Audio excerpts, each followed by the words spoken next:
બને ત્યાં સ્ટોરવાળા છે ને પછી તમને બોલે એટલે તમારી વસ્તુ તમે લઈ જાઓ કંઈ ના આવે આપણે જાય છે બધા લેબરમાં કોલોનીમાં જે પણ રહે છે ને બધા લઈને જાય આઉટરમાં હોય ને ત્યારે હેલ્મેટ સાથે અંદરમાં ત્યારે તમને કોઈ બોલશે નહીં બોલશે તો કઈ તો કોઈ નહીં બોલે આઉટરની સાઈડમાં કામ કરતા હેલ્મેટ વગર કામ નહીં કરવાનું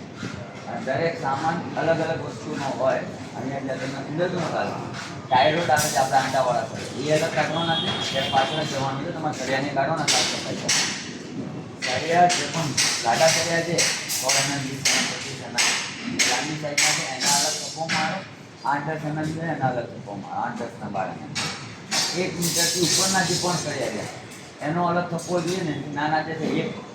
અલગ થપ્પો ચાલતો મતલબ નાના 1 મીટરથી નાના જે પણ સળિયા હોય ગાડા પતંગ કોઈ બી સળિયા એને થપ્પો અલગ કરી દેવાનો 1 મીટરથી જે મોટા છે એમાં આપણે સાઈઝ વાઇઝ અલગ કરી દેવાનું બરાબર પાછળથી ડાઉન ચાલુ કરવાનું છે અને કાલે જ્યાં માલ બનાવે એ આપણે આખો પાવડર મોટી સાફ કરવાનું બ્રેકર જોઈએ ગવર્મેન્ટ બ્રેકર ને બધી આવે બરાબર હા થોડું પડેલું હોય રાત અરે આપણે આ બાજુ જે માલ પાડ્યો બનાવ્યો આખો ત્યાં માલ પડ્યો છે ને